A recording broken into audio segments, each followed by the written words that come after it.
Ang C40 cities ay samahan ng mga mayor mula sa iba't ibang panig ng mundo. Lahat ay nagkakaisa sa layunin ng climate action. Nagtutulungan upang makalikha ng mga konkreto at pangmatagalang solusyon laban sa mga epektong dulot ng climate change. Sa bawat natatanging krisis na kinakaharap, C40 cities ang nagsisilbing tulay ng kaalaman at suporta ng bawat kasaping lungsod. Ang inilalatag na solusyon, makabago, teknikal, science-based at cost-efficient.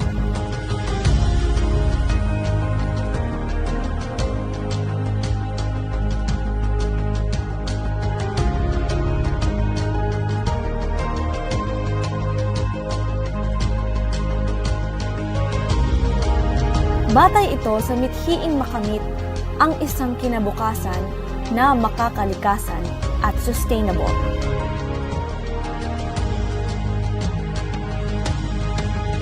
Para sa bawat komunidad, para sa bawat mamamayan, saan man sa mundo.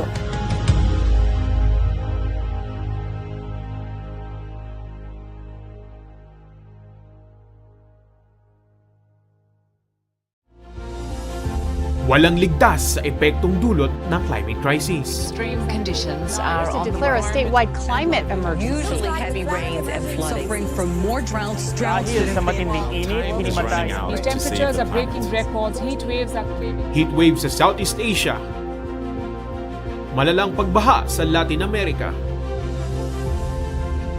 At matinding tagtuyot sa iba pang parte ng Asia at Africa.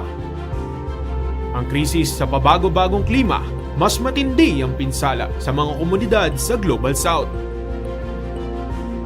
Higit din ang panganib na dala nito sa mga nasa laylayan ng lipunan. Sa harap ng mga pagsubok na ito, may matibay na masasandalan ang ating C40 mayors.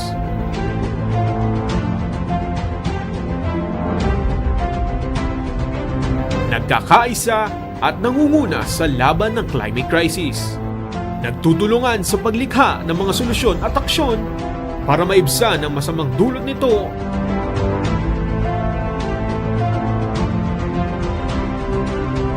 at maiangat ang buhay ng bawat komunidad. City leaders at the forefront of climate action.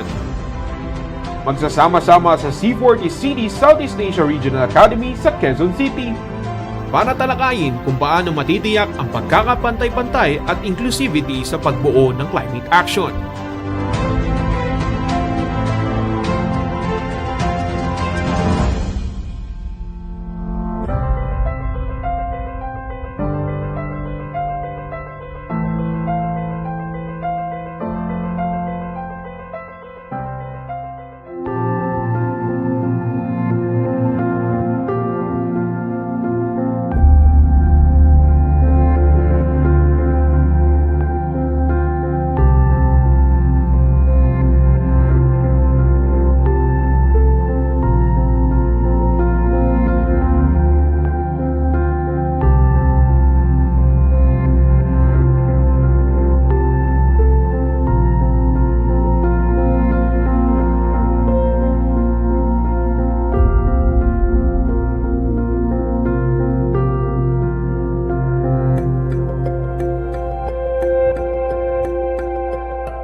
from an underachieving city. Processes marred by red tape left and right, inadequate services, unresponsive bureaucracies. To a city of endless possibilities, trailblazing innovations, fast, efficient, and transparent service that promotes inclusivity across all walks of life. This is the new Quezon City. With good governance at its core, it now beams with pride as it continuously earns the trust and confidence of Q citizens. Every sector is given equal opportunity to participate and be part of change.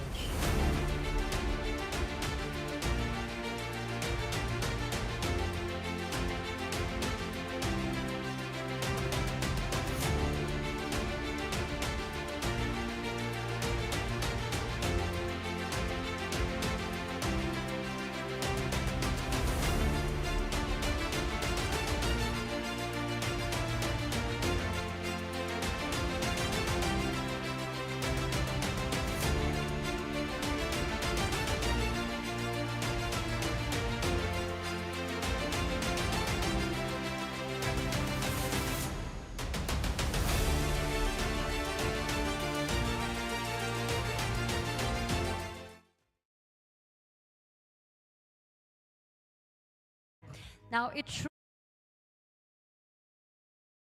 how to make our cities stronger and more inclusive in the fight against climate change. Now, I'm very eager to guide you through what promises to be an insightful day. But let's take a moment first to acknowledge the cities joining us today. So when I call your city, kindly just give us a wave, or if you want to stand, or if you want to cheer or clap, it's all up to you. But once you hear your city, please be acknowledged. First, we have from Kuala Lumpur. Hi there. Hi. Welcome. Also joining us from Jakarta. Yay. Good morning and welcome.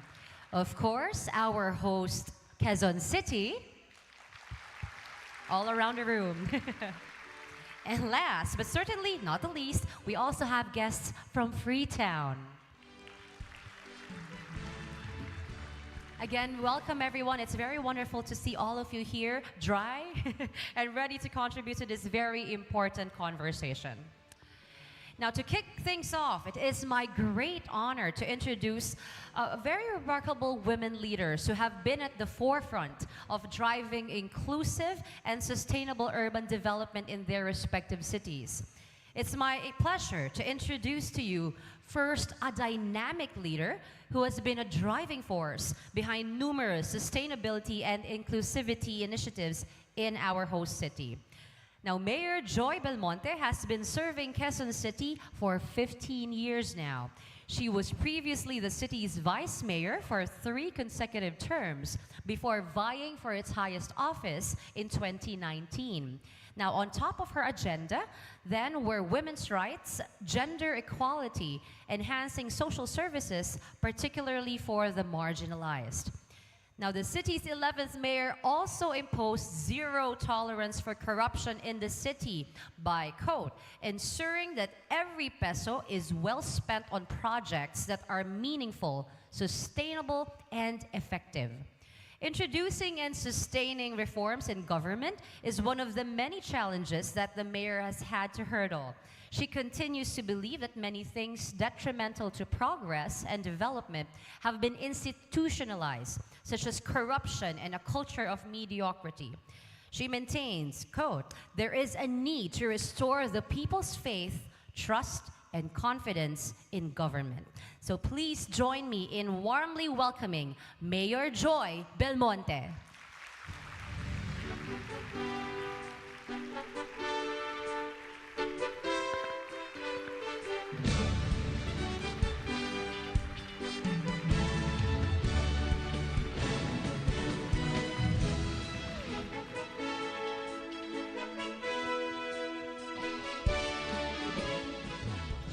Very much for that kind introduction. Let's take our seats, ladies and gentlemen, and persons of diverse genders. to our guest of honor, the Mayor of Freetown, Sierra Leone, Mayor Yvonne Aki-Sawyerr. We have with us Ms. Shruti Narayan, Managing Director of Regions and Mayoral Engagement of the C40 cities. One of our favorite ambassadors, Laura Bofis, Ambassador of the United Kingdom to the Philippines. Ms. Rosalind Messina, Country Program Coordinator of UN Women. Ms. Zanabel Woods, Senior Social Development Specialist of the Asian Development Bank. Ms. Sharon Hill of United Nations Environment Program. Ms. Sylvia Alonso of the CGIAR.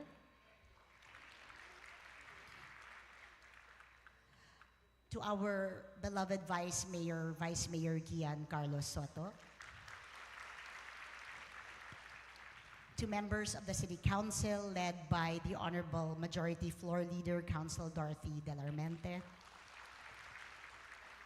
To our Quezon City Department heads and staff led by our City Administrator, Michael Alimurong.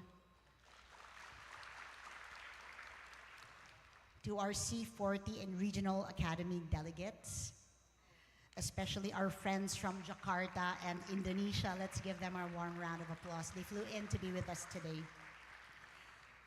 To our friends from C40 cities, to our barangay officials who are here today.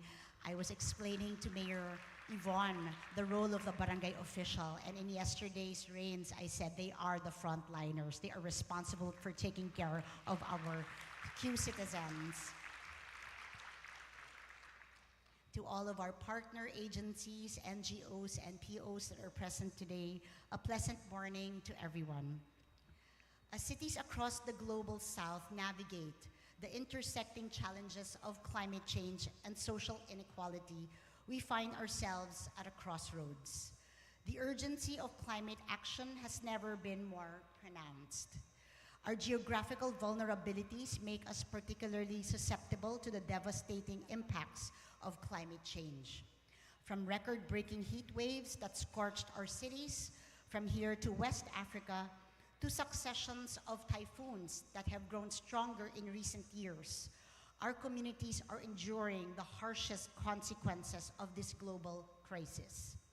In Quezon City, for instance, we have had to brace ourselves for flooding caused by unprecedented rain volume. And just last month, Typhoon Karina forced us to postpone this very global workshop, and our city government needed to attend to over 80,000 individuals, including families who were rescued from their rooftops. Right now, outside the hotel, we are again experiencing on and off monsoon rains, which has left many communities in the island of Luzon flooded. It is crucial to recognize that climate change has further exacerbated inequality in our society, with our most vulnerable citizens bearing the brunt of its impact, from our informal settlements to our women and children, to people with disabilities and those who count on the informal economy for day-to-day living. For them, climate change is not merely an environmental issue, it is a matter of survival. The effects are compounded by existing inequalities, pushing many further into poverty and making the journey toward a sustainable future even more arduous. Here in Quezon City, we have decided to embrace this challenge with a bold plan that weaves sustainability and environmental stewardship in our overall vision towards inclusivity. C40 Cities has been an invaluable partner in this regard. With your support, we have been able to carry out key initiatives that puts climate action at the core of our collective life here in Quezon City. This has been our motivation to be relentless in the pursuit of innovations, from our pivot towards renewable energy to efficient waste management. In 2022, I stood with leaders from around the world at the C40 World Mayors Summit in Buenos Aires in Argentina, united by a shared vision to create 50 million good green jobs by the end of this decade. This vision extends beyond addressing climate change. It is about building a future where every person, especially those in vulnerable and marginalized communities, can thrive in a green and just economy. Quezon City proudly leads the way in creating an inclusive green economy, guided by our enhanced local climate change action plan for 2021 to 2050. As the only Philippine city with an approved and operational plan of this kind, this LCCAP is the cornerstone of our commitment to sustainable and equitable development. Grounded in robust data and evidence, our LCCAP sets ambitious targets, including a 30% reduction in greenhouse gas emissions by 2030 and achieving net zero emissions by 2050. Beyond numbers, these embody our firm commitment to a climate strategy that aligns with the Paris Agreement, the United Nations Sustainable Development Goals, and a just and equitable transition. This regional academy today is part of the C40 UCAP, or Climate Action Implementation Program, a 4-year initiative funded by the UK government.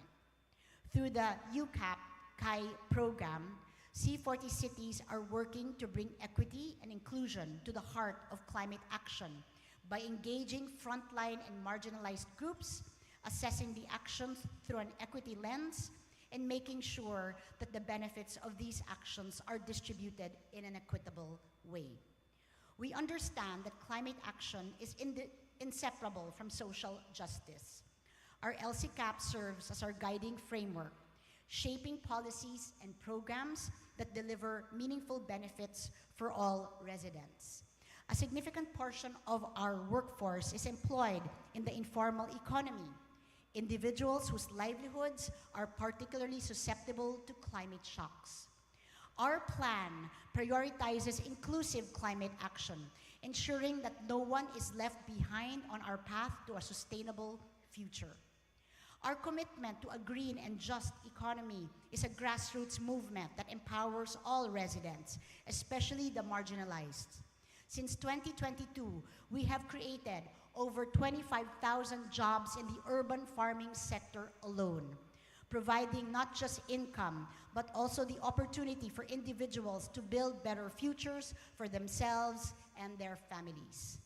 Through our urban farming program, thousands of urban farmers have become key players in our local food system, contributing to both food security and environmental sustainability. Beyond the fields, our pursuits to an inclusive, sustainable economy reaches into the very fabric of our city's daily life, where often unseen and undervalued workers, our paleros, or waste pickers and scavengers, whom we now call resource collectors, play a significant role. These workers, who have long been marginalized, are the backbone of our efforts to maintain a clean and sustainable Quezon City. Every day, they tirelessly collect, sort, and manage the waste produced by millions of residents, ensuring that our city remains not just livable, but thriving. We are redefining the roles of these essential workers. They are no longer just collecting waste. They are active participants in the recycling and resource recovery processes that are vital to reducing our environmental footprint. To support them, we are committed to improving their working conditions, providing proper protective gear, ensuring fair wages, and offering opportunities for skill development and career advancement. Green jobs, in our view, must be both environmentally sustainable and offer dignity and security to those who hold them. By investing in the welfare of our paleros, or now we call resource collectors, I have to stress we're changing the terminology to give them more integrity and dignity. We are not only enhancing the effectiveness of our waste management system, but also ensuring that these workers can lead safer, more secure lives. This is how we build a truly inclusive green economy, one that values every contributor and ensures that progress is shared by all.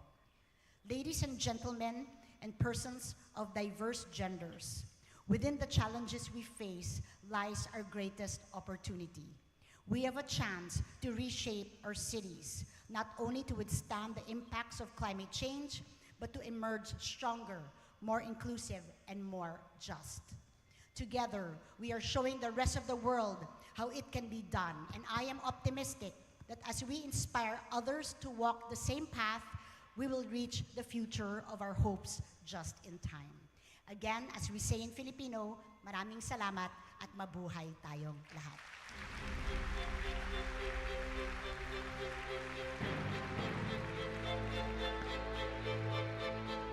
Thank you very much, Mayor Joy Belmonte. Now, from one admirable woman to another, our keynote speech is up next, and I have the honor to introduce our speaker. Yvonne Aki-Sawyerr served as the mayor of Freetown from May 2018 to February 2023 and was recently re-elected to serve for a second term. She is a finance expert with 25 years experience in strategic planning, risk management, and project execution. Mayor Aki-Sawyerr's public sector engagement began with her work during the 2014-2015 Ebola epidemic and her subsequent role as delivery team lead for the second phase of a multi-stakeholder program to drive socio-economic recovery in her country post-Ebola. Please join me in welcoming Mayor Yvonne Aki-Sawyerr.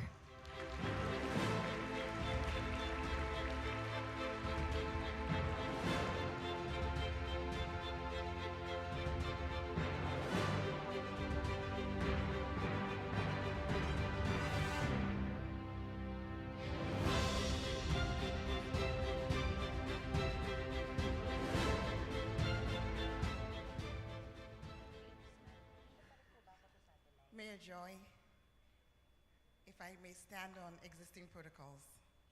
Good morning, everyone.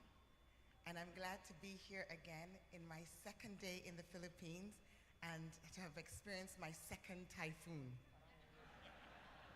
It wasn't as bad as I imagined. In fact, I'm actually surprised because we were worried last night that today might not happen. So I'm really, really thrilled to see all of you here. I've been asked to join in speaking about inclusive climate action, but to give a little bit of a perspective on what that means for us in Freetown.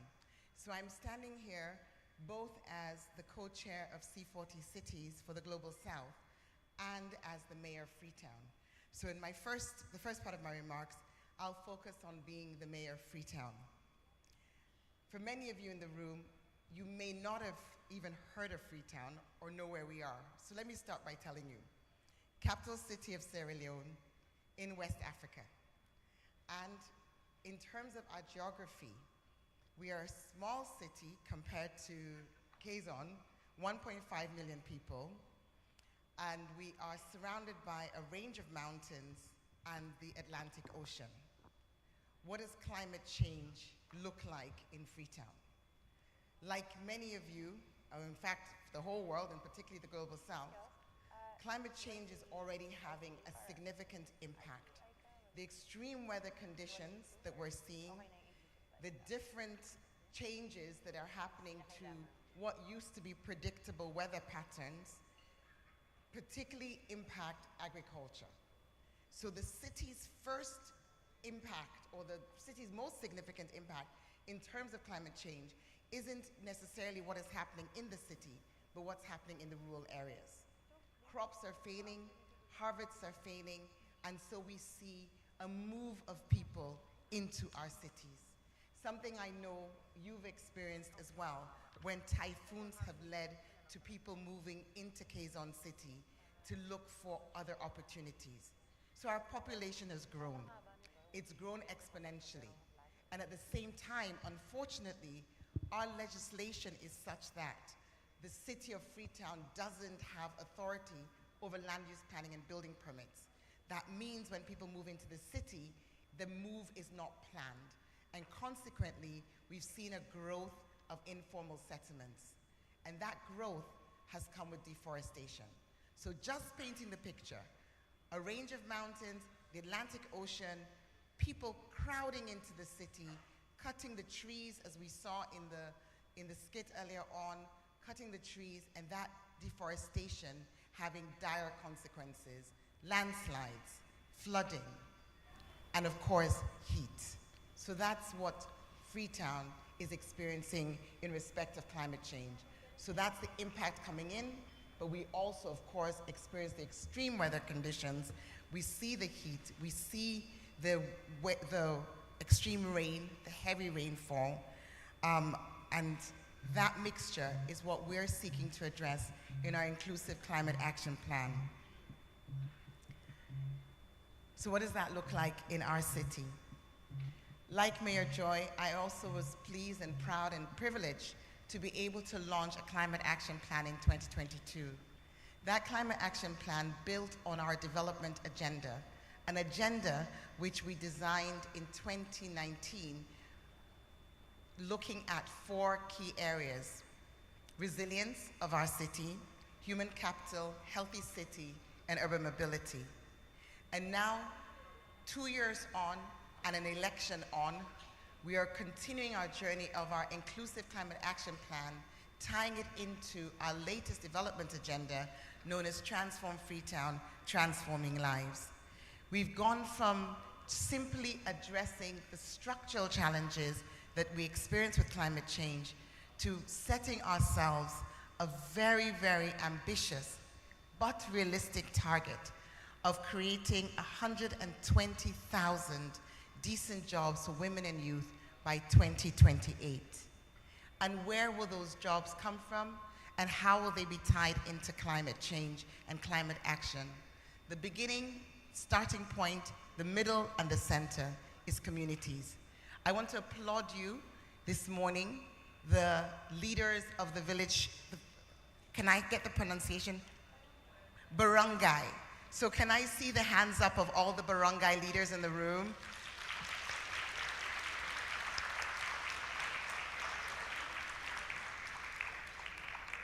I want to applaud you because I know here in Quezon City, you are the climate leaders. You're the climate action leaders, the frontline responders. And in Freetown, that's the approach we've taken as well. We've seen our communities and our community leaders as being the people who will make the difference, because as the saying goes, nothing for me without me. So what we've been doing to address the climate impact, to address the deforestation, to address the flooding, to address the landslides, to address the heat, has been to have communities at the heart of our plans. Freetown's climate action is deeply connected to reducing inequalities in our communities by improving infrastructure, by increasing green spaces, creating good green jobs that not only protect our city from climate impacts, but also empower our residents and promote social equity. And if I may, I'll give just 2 examples, practical examples of what we're doing in that regard. I was really, really blown away by the skit. I don't know how many people enjoyed that. I thought it was so powerful to see the transformation of the deforestation, the smog, the reliance on vehicles to a green, clean city. And in Freetown, a green, clean city is really at the heart of what we're doing in addressing climate change. We set ourselves a target in 2019 of planting and growing 1 million trees under a campaign called #FreetownTheTreeTown. That campaign could not have succeeded without communities. We did not outsource to firms. We built in the involvement of our young people, of our community leaders, of our chiefs in our communities across the city.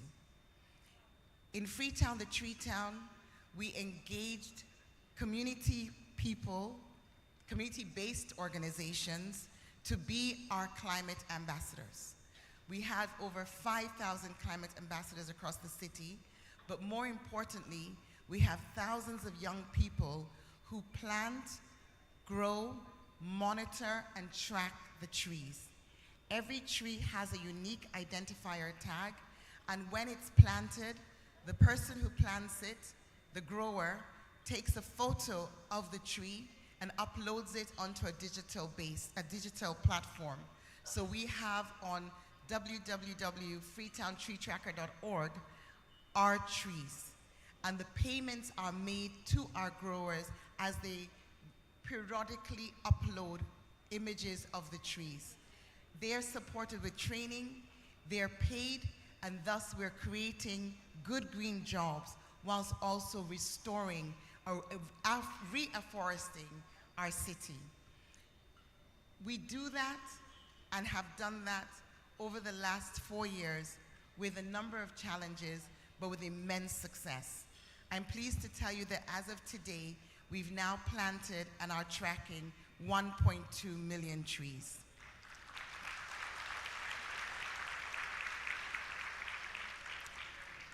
And 2 weekends ago, to show how much we want communities to own and internalize this, not as a project, but as a new way of living, we did one of our biggest tree giveaways. We gave away 25,000 trees. We had 10 locations across the city. We had lots of publicity. We went door to door offering trees to homeowners, but also having stands where people could come on a Saturday and Sunday, pick up a tree and take that ownership. So trees have been planted along hillsides, trees have been planted along waterways, in cemeteries, in school compounds, in hospital compounds, but most significantly in people's backyards. And that matters when we're dealing and talking about heat stress.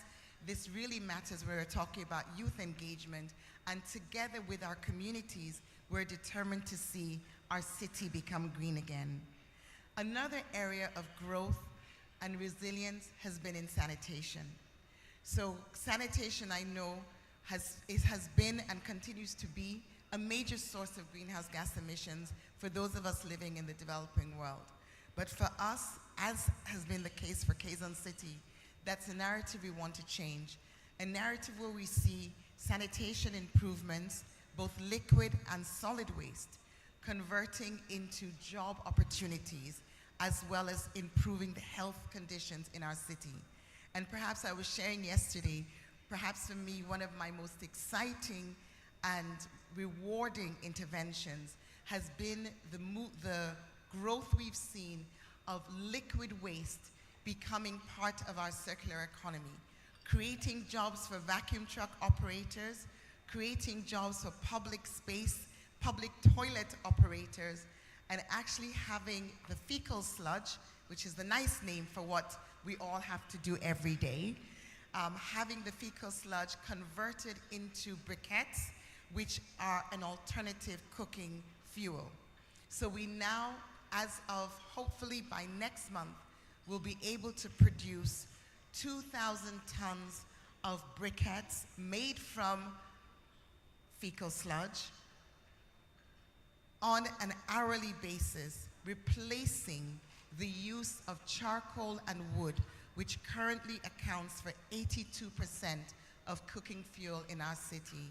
So in building resilience, we can only do this with communities. In addressing climate change and climate impact, we can only do this with the leadership, the involvement, and the commitment of our communities.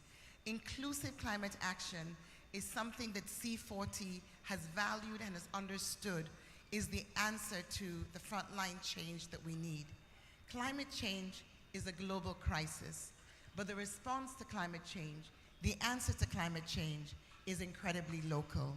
Local to the point not just of being led by cities, but being led by communities. Communities such as yourselves here in Quezon City. Today I'd like to stand as the C40 co-chair of the Global South and thank you for your commitment to being part of the answer, to being the solution. We have a long way to go, but but it's every worker who is in the sanitation cycle, who has now a dignified job. Every urban farmer, such as the ones across Quezon City, and the 500 urban farms that we've created in Freetown and will be expanding in order to address food security, but also to create green, good jobs. It's every one of you that will enable us to make the difference that needs to be made. We've got a ways to go, and it's an uphill task, but it's one I'm confident that we can do, we can overcome, we can make meaningful change and actually have the growth, the change, the impact that is needed for us to have a greener world. Quezon City community leaders, Barangay. Can I say that one more time? If you say it to me, then I'll say it back to you. You got it. Thank you very much.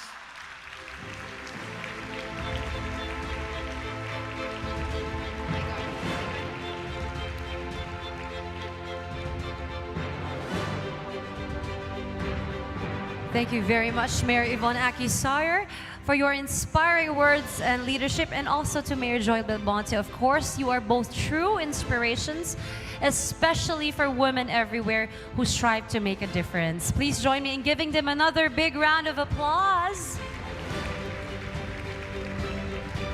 Now, up next, we have a brief clip that will give us an overview of what inclusive climate action is. Now, this initiative is at the heart of our efforts to ensure that our climate actions are not only effective, but also equitable, leaving no one behind. So, let's take a moment to watch this.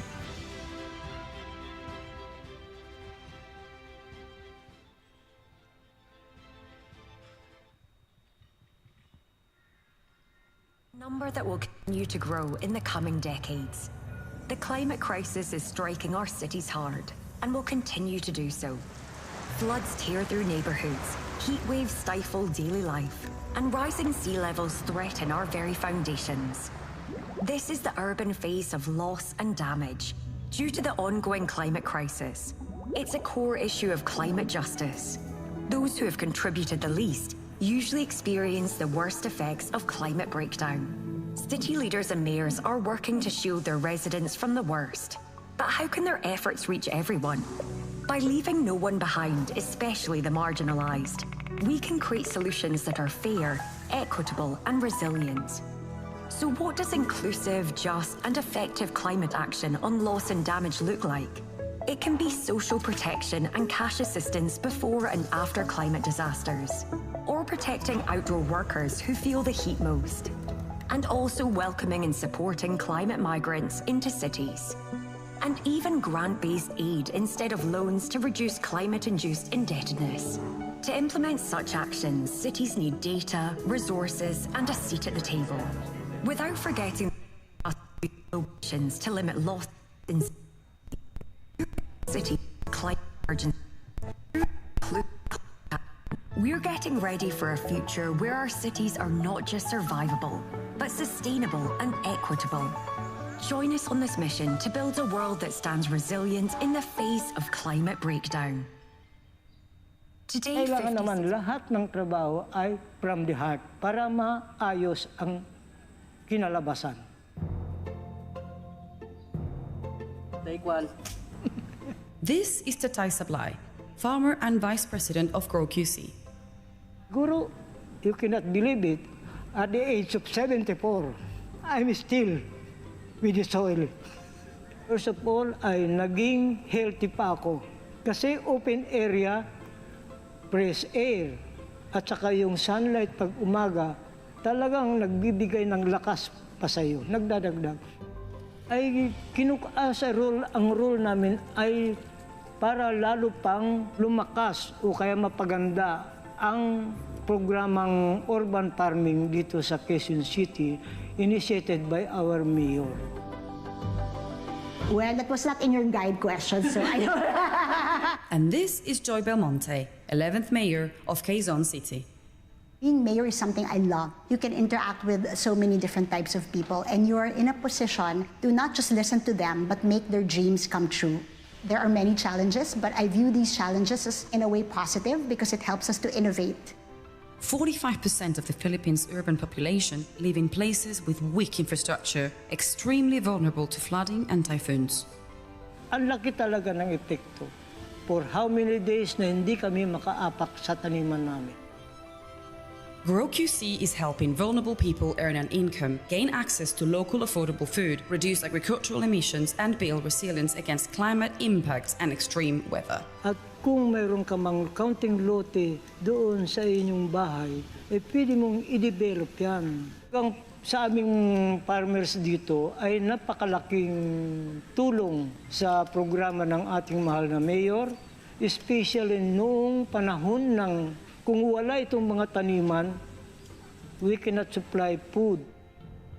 Green jobs provide income to our people. They care for the environment, they conserve the environment, they protect the environment. By planting, we are also contributing to the good of our environment. Kaya malaking tulong talaga ang programang Grow QC. For me, I'm happy. Hindi ako makapatapos ng pag-aaral, kaya ipinagmamalaki ko yun. I'm proud to be a son of a farmer. Everybody has slowly made urban farming in Quezon City a way of life. Now they say, nararamdaman na namin, meaning we feel the love of the city in our lives. And that's the most beautiful thing that any mayor can hear.